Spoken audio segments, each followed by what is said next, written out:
Ini mungkin kita perlu mengenal 7 langkah penyakit akibat kerja ya. Nah, ini yang pertama mungkin kita menentukan dulu diagnosa klinisnya ya. Dalam hal ini yang kita akan bicarakan adalah tuli ya. Kemudian yang kedua, ini tulinya tuli saraf sensor neural ya. Kemudian yang kedua, kita perlu menentukan pajanan yang dialami dalam pekerjaan. Apakah betul ada pajanan di tempat kerja yang menimbulkan nomor satu ini? Ya, jadi itu kita kenal lewat identifikasi hazard.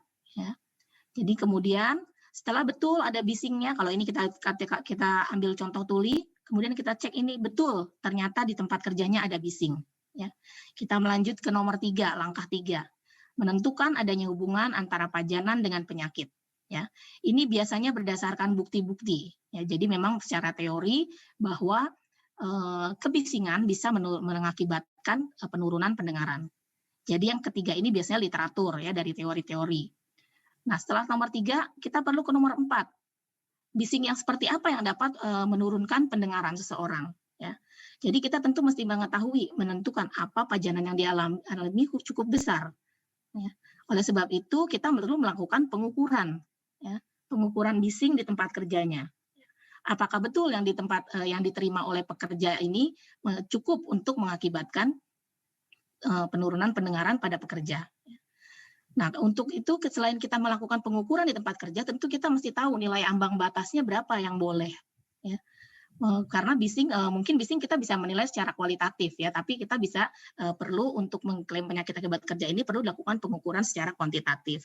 Dan saya kira teman-teman di Balai K3 pasti bisa melakukan pengukuran ini. Ya.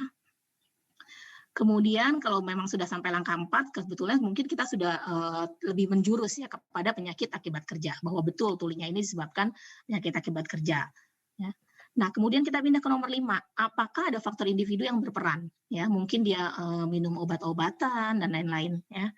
Kemudian atau dia memang hobinya mendengarkan musik yang keras-keras dan ternyata melebihi bising yang diterima di tempat kerja, ya, yang lain-lain seperti itu. Kemudian yang terakhir ada menentukan apakah ada faktor lain di luar pekerjaan. Ya. Mungkin dia baik-baik saja, tidak minum obat-obatan yang berefek kepada telinga, kemudian tidak melakukan aktivitas-aktivitas yang berisiko seperti itu, tapi ternyata dia punya pekerjaan lain, ya, yang ternyata di tempat kerja lainnya itu bising. Sementara yang disesuaikan pendaftaran tempat kerja pada saat BPJS Ketenagakerjaannya, dia menggunakan kebisingan yang di perusahaan yang jelas terdaftar. Tapi di sampingannya misalnya dia punya bengkel bubut mungkin ya tambahan. Nah itu kan kebisingan-kebisingan lain yang diterima di luar tempat kerjanya. Ya. Baru nomor 7 ini nanti menentukan diagnosis PAK. Ya. Mungkin dalam penentuan diagnosis PAK ini nanti akan dibantu oleh dokter-dokter ahlinya, yang mungkin spesialis THT, spesialis okupasi, atau dibantu oleh dokter-dokter penasehat yang ada di Kementerian Ketenagakerjaan. Ya. Nah, harapannya bagi kesehatan kerja, yang pertama adalah pekerja itu saat masuk dia sehat, selama bekerja tetap sehat, dan nanti pensiun juga dalam keadaan sehat. Ya.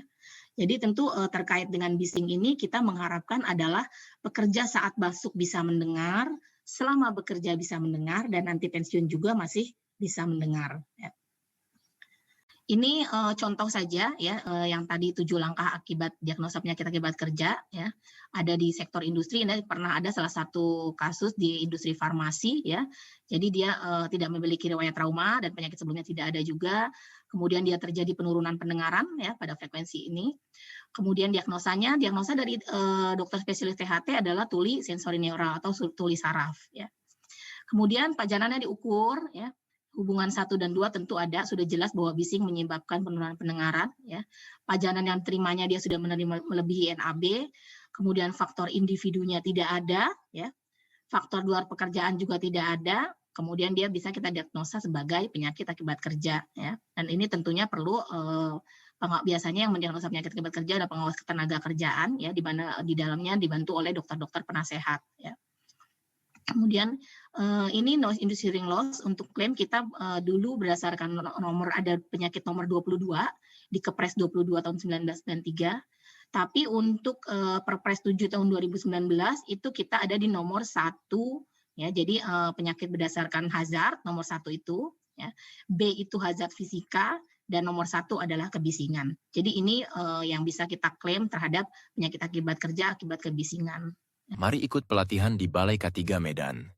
Dijamin akan mendapat penjelasan lebih lengkap. Terima kasih rekan-rekan Balai K3 Medan.